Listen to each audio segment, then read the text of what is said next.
Ayo, kamu harus bangkit dari kegagalan. Ini bukan akhir dari segalanya. Menyampaikan nasihat kayak gini ke orang lain emang gampang, karena bukan kita yang mengalaminya. Tapi saat kita yang diuji dengan kegagalan, kira-kira bisa segampang itu nggak ya ngasih nasihat ke diri sendiri?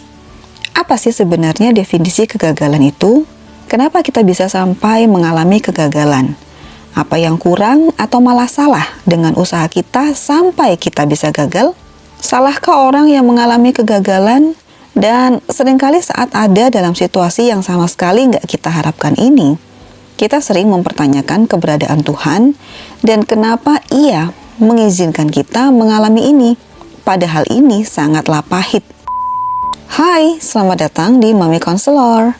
Aku senang bisa ketemu kalian lagi lewat channel ini. Untuk sobat yang baru ketemu channel ini, jangan lupa subscribe dulu ya. Salah satu mantan Presiden Amerika Serikat, Theodore Roosevelt, pernah berkata, satu-satunya orang yang gak pernah bikin kesalahan adalah orang yang gak pernah bikin apa-apa. Tentu saja, karena gak ada yang mereka lakukan, gak ada juga kesalahan yang mereka buat.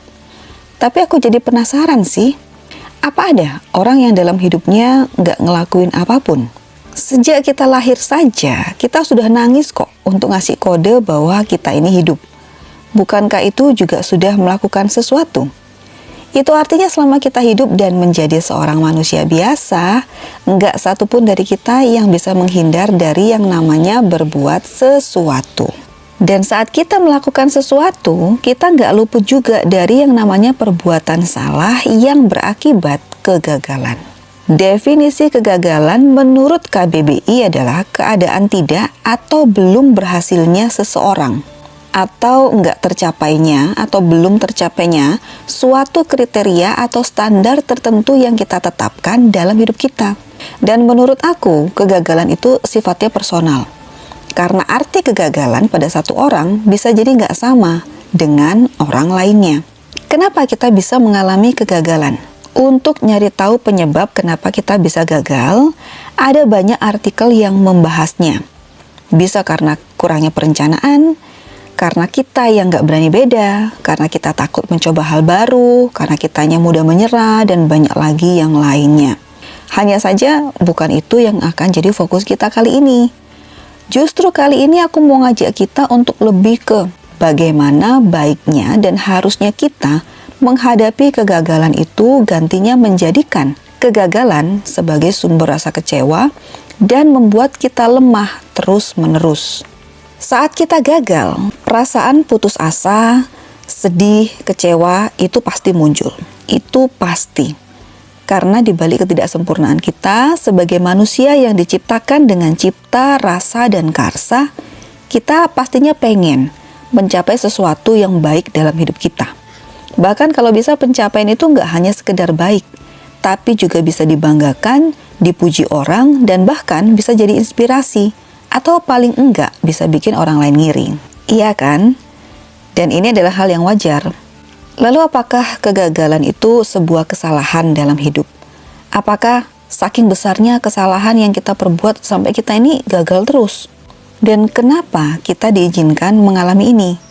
Dua orang petani sama-sama menanami sawah mereka. Tapi karena cuaca akhir-akhir ini sedang buruk, jadinya hujan angin datang dan tentu saja merusak bibit-bibit yang baru saja ditanam itu. Saat petani A datang mengecek sawahnya, dia langsung syok dan meratapi nasib sawahnya.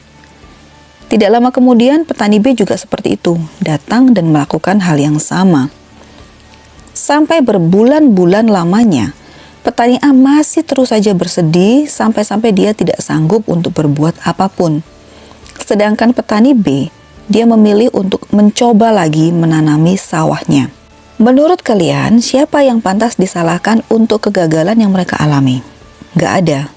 Kedua petani itu sudah melakukan hal yang terbaik yang mereka bisa lakukan untuk menanami sawah mereka.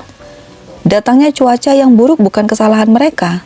Juga bukan sesuatu yang mereka harapkan terjadi, tapi nyatanya itu terjadi. Kegagalan gak selalu karena kesalahan kita.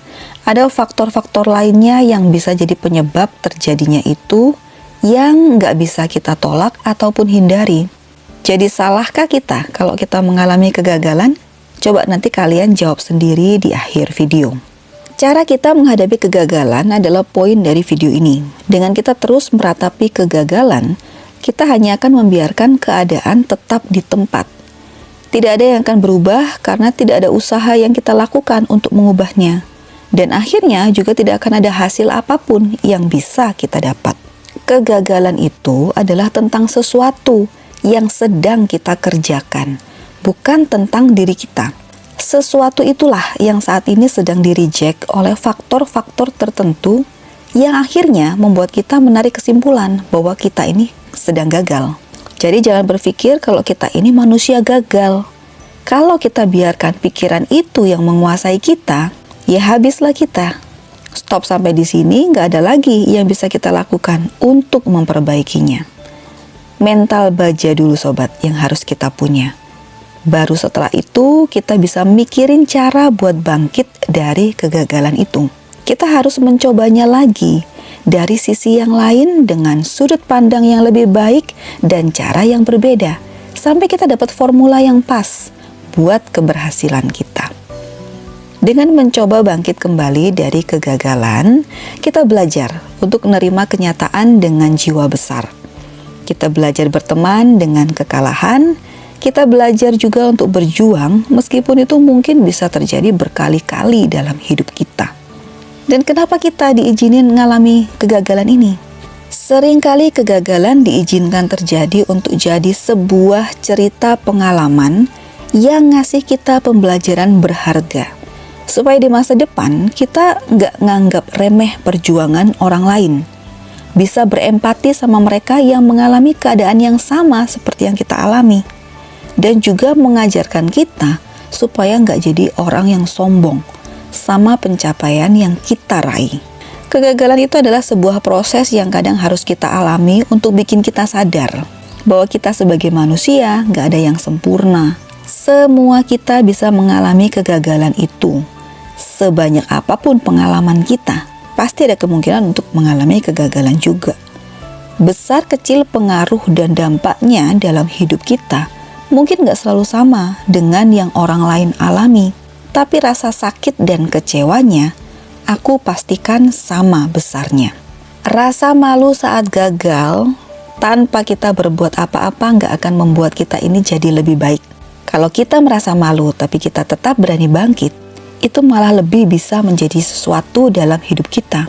Dan itu adalah karakternya orang sukses. Di saat-saat seperti inilah biasanya Tuhan itu sangat-sangat nungguin kita untuk datang sama Dia. Ngobrol yuk sama aku. Kita ngomong lebih intim supaya kita bisa saling kenal lebih dalam lagi. Dan poin paling penting dari video kali ini adalah saat kita pada akhirnya punya kekuatan buat berdiri dan bangkit, bahkan berhasil kemudian, ingatlah bahwa that power is not belong to me. It's given by God. Dan kalau kalian mau kita bahas ini lebih dalam atau mau tahu pembahasan lainnya seputar mental health, woman problem, self-improvement untuk girl and woman, dan juga parenting, kunjungi aja IG aku. So, growing up with God is always be the best way for us to grow. See you in the next video, sobat. Love you all.